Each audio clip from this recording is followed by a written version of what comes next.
Hello friends, स्वागत है आप सब लोगों का आज की इस क्लास में। आज का क्लास का टॉपिक है ड्यूटेरेशन। आज हम बात करेंगे किसी कंपाउंड में अगर प्रोटॉन को ड्यूटेरियम आइसोटोप के द्वारा बदल दिया जाए तो इसका क्या प्रभाव पड़ता है उसका कंपाउंड की रिएक्टिविटी पर, उसकी मैकेनिज्म पर, वो किस तरीके से बिहेव करता है। तो इस प्रक्रिया को किसी कंपाउंड में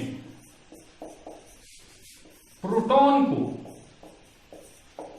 ड्यूटेरियम द्वारा सब्स्टिट्यूट करना ड्यूटेरेशन कहलाता है। कि हमने किसी प्रोटॉन को ड्यूटेरियम द्वारा सब्स्टिट्यूट कर दिया। प्रोटॉन और ड्यूटेरियम दोनों एक दूसरे के आइसोटोप हैं। The basic difference in both of them is the difference in the nuclear spin in terms of NMR spectroscopy. Value of I for proton is +½ and value of I for deuterium is +1। ऐसा क्यों होता है ये हम last अपने lecture में discuss कर चुके हैं। आज हम इसकी एप्लीकेशन पढ़ेंगे, किस तरीके से ड्यूटेरेशन से हमें बेनिफिट्स मिलते हैं।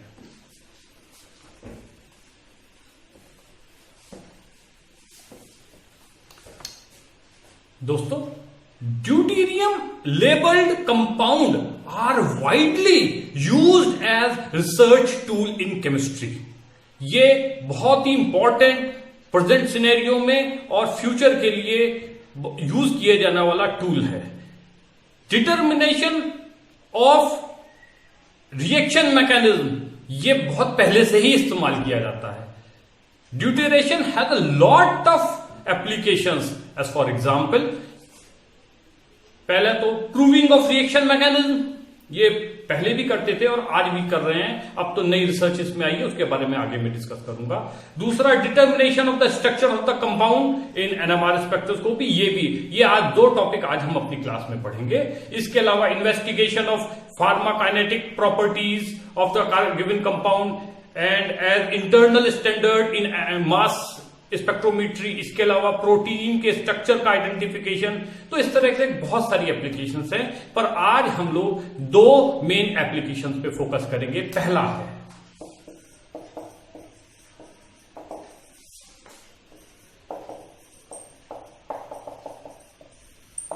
प्रूविंग ऑफ रिएक्शन मैकेनिज्म और दूसरा है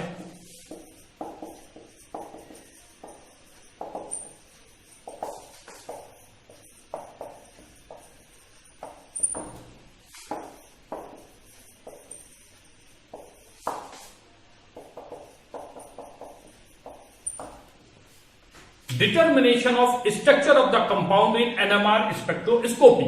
आज हम इन दो टॉपिक को अपने आगे लेक्चर में डिस्कस करेंगे। बात करते हैं प्रूविंग ऑफ रिएक्शन मैकेनिज्म पर, कि ड्यूटेरेशन से हम किसी रिएक्शन के मैकेनिज्म को कैसे एक्सप्लेन कर सकते हैं। ये पहले से ही बहुत चला आ रहा था, बट अभी रिसेंट में इसमें जो चेंजेस आए हैं हम उसके साथ इसको कंप्लीट करते हैं।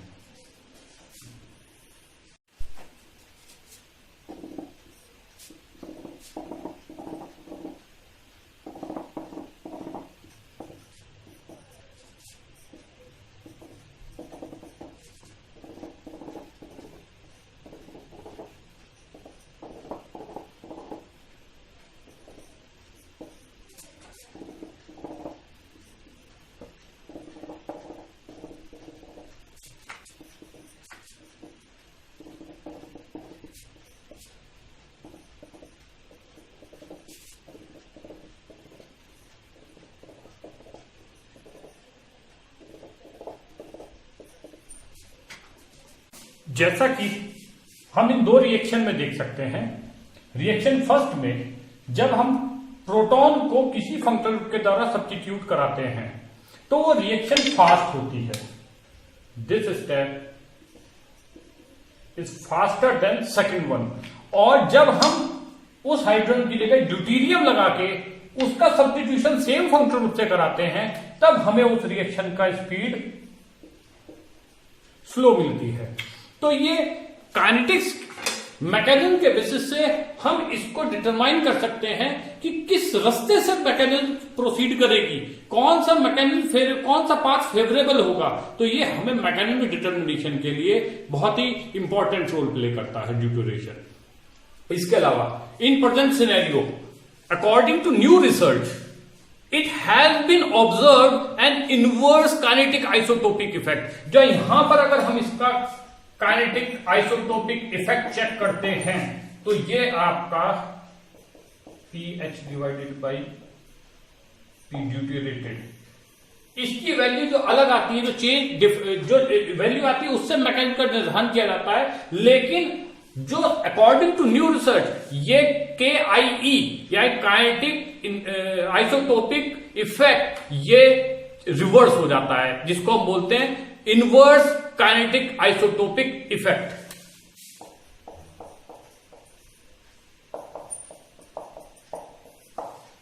इनवर्स काइनेटिक आइसोटोपिक इफेक्ट, इसका ये अभी रिसेंट रिसर्च है और न्यू रिसर्च पेपर में इसका पब्लिकेशन हुआ है, जिसको हम इसके एक एग्जाम्पल के साथ देखते हैं। जब हम xenon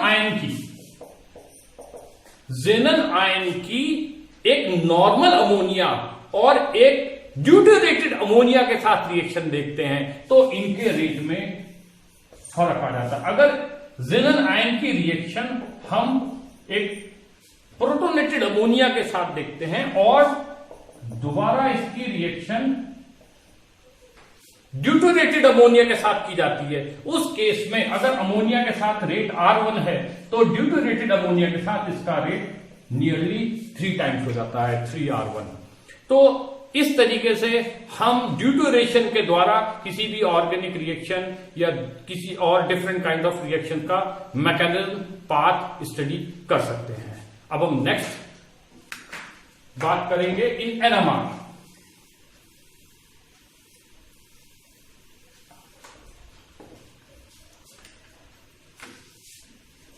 determination of structure of the compound in NMR spectroscopy deuteration का एक सेकंड मोस्ट इंपॉर्टेंट एप्लीकेशन है। पहले हम बात कर चुके हैं कि दोनों आइसोटोप प्रोटॉन और ड्यूटेरियम में न्यूक्लियर स्पिन में डिफरेंस आता है, जिसकी वजह से ये डिफरेंट काइंड के अपने NMR स्पेक्ट्रा में सिग्नल्स प्रोवाइड करते हैं। Therefore they can easily distinguished by NMR spectroscopy, आसानी से फाइंड आउट किए जा सकते हैं। यूजुअली जो ड्यूटेरियम का सिग्नल होता है वो लेस सेंसिटिव होता है प्रोटॉन के रिस्पेक्ट में, एंड ऑर्डिनरी और इसमें जो मेन इसका यूज होता है वो हम सॉल्वेंट की रिस्पेक्ट में करते हैं। जब हम solvent and ordinary proton containing solvent would give a huge solvent absorption, ठीक है ना। जब हम एक नॉर्मल प्रोटॉन का सॉल्वेंट लेते हैं, नॉर्मल वाटर ले लिया या कोई भी हमने एसीटोन ले लिया, कोई भी ऐसा सॉल्वेंट जिसमें नॉर्मल प्रोटॉन है, तो उसमें सैंपल के साथ प्रोटॉन के भी, सॉल्वेंट के प्रोटॉन के भी ह्यूज सिग्नल्स मिल जाते हैं। जब हमने कंपाउंड के सिग्नल्स आए प्रोटॉन्स के, और इसमें बीच में सॉल्वेंट के सिग्नल्स भी आ जाते हैं, जिससे हमें डिफरेंस करना है, जिससे हमें सिग्नल्स के जिससे हमें जो सिग्नल्स का डिफरेंस है उसको करने में दिक्कत आती है। लेकिन अगर हम यहां पर सॉल्वेंट में ड्यूटेरियम लगा दें प्रोटॉन की जगह, एज फॉर एग्जांपल क्लोरोफॉर्म की जगह अगर हम ड्यूटेरेटेड क्लोरोफॉर्म यूज करते हैं तो इससे स्वैम्पिंग से बचा जा सकता है कि जो सॉल्वेंट के प्रोटॉन की पीक है वो हमें यहां पर नहीं दिखाई देगी। कारण क्योंकि अगर हमने क्लोरोफॉर्म में प्रोटॉन की जगह क्या बदल दिया, ड्यूटेरियम बदल दिया, तो ड्यूटेरियम की पीक आएगी always obtain at a field as compare to proton signal. तो हमें बड़ा क्लियर कट स्पेक्ट्रा मिलेगा, हमें अंदाज हो जाएगा कि हमारा सॉल्वेंट अलग है और हमारे ये सैंपल के प्रोटॉन्स हैं। ये इसका सबसे मेन एप्लीकेशन होता है ड्यूटेरेशन का इन NMR स्पेक्ट्रोस्कोपी। अब हम देखते हैं जब हम ड्यूटेरियम सिग्नल्स का ऑब्जर्वेशन किसी कंपाउंड के अंदर करते हैं और सॉल्वेंट हमने ले लिया है प्रोटॉन वाला, कि जिसमें सॉल्वेंट में प्रोटॉन है और सैंपल में ड्यूटीरियम है, तो उस केस में आपका ये मिक्स नहीं होता है। Deuterium signals are not observed in proton NMR because of the low sensitivity. वो तो मिलेगा नहीं, क्योंकि आपके जब सॉल्वेंट होगा तो उसमें प्रोटॉन के क्लियर कट आएंगे, लेकिन जो सैंपल का होगा उसका ड्यूटीरियम बिल्कुल क्लियर अलग से दिखाई देगा। तो बट जो ड्यूटीरेशन होता है ये कभी कंप्लीट नहीं होता। मतलब कंप्लीट का कि हमने कोई सैंपल लिया, सैंपल सपोज करिए हमने ड्यूटीरेटेड क्लोरोफॉर्म ले लिया, हमें इसका स्पेक्ट्रा चेक करना है, ठीक है, और हमने सॉल्वेंट क्लोरोफॉर्म लिया है या कोई भी दूसरा ले ले, हमने इसका सैंपल चेक करना है। तो जब हम इसको लेंगे कि हमारे लिए सैंपल है, तो ये पॉसिबल ही नहीं होगा कि इसमें कुछ एरर क्लोरोफॉर्म की ना हो। हम ड्यूटीरेटेड क्लोरोफॉर्म का जब सैंपल रन करते हैं एनएमआर में, तो हमें उसके साथ साथ 7.2 ppm पर एक क्लोरोफॉर्म की पीक भी साथ साथ ऑब्जर्व होती है। तो ये हम कह सकते हैं स्मॉल सिग्नल साथ में मिलेगा ही मिलेगा। इसको हम कह सकते हैं residual signal. This is called residual signal. This is called residual signal. तो इसका हमें बेनिफिट क्या होता है? इसका एक और बेनिफिट है। पहली चीज तो हमें हो गया कि एज अ रेफरेंस हमारा ये काम कर रहा है। तो the difference between the deuterium frequency बिल्कुल ऐसे ही ऑब्जर्व होती है जैसे आपके टीएमएस की। जैसे टीएमएस फिक्स है, ऐसे ड्यूटीरियम की भी अपने आप में एक फिक्स ऑब्जर्वेशन मिलता है, जिसकी वजह से लेटेस्ट जो नए इंस्ट्रूमेंट आ रहे हैं, न्यू इंस्ट्रूमेंट में मॉडर्न स्पेक्ट्रोस्कोपी के इंस्ट्रूमेंट हैं, deuterium signal can used as a signal to lock the frequency of the instrument, कि हम उस इंस्ट्रूमेंट की फ्रीक्वेंसी को लॉक कर सकते हैं। So the addition of an internal reference like TMS is not usually required. कि भाई हम मान सकते हैं कि अगर कोई आपने सैंपल रन कराया, जैसा टीएमएस अपनी फिक्स देता है, ऐसे ही ड्यूटीरेटेड प्रोटॉन भी अपनी ड्यूटीरियम भी अपनी एक फिक्स सैंपल देगा।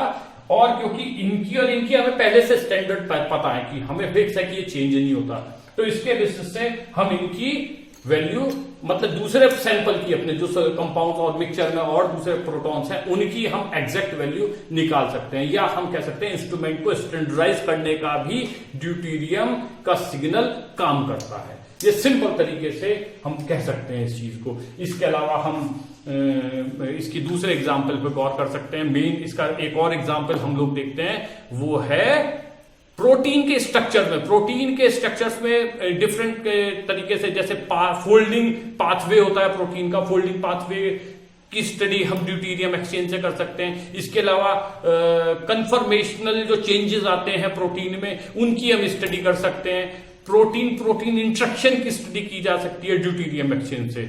तो माय डियर स्टूडेंट्स, आज की क्लास के लिए हम यहीं पर अपनी क्लास को रोकेंगे, और हमने आज दो चीजों पे एम्फसाइज किया है। इस चीज को आप लोग ध्यान रखिएगा, और इसके एग्जांपल्स आप मेरी वेबसाइट से पीपीटी की फॉर्म में डाउनलोड कर सकते हैं। और आज के लिए इतना ही। Thank you.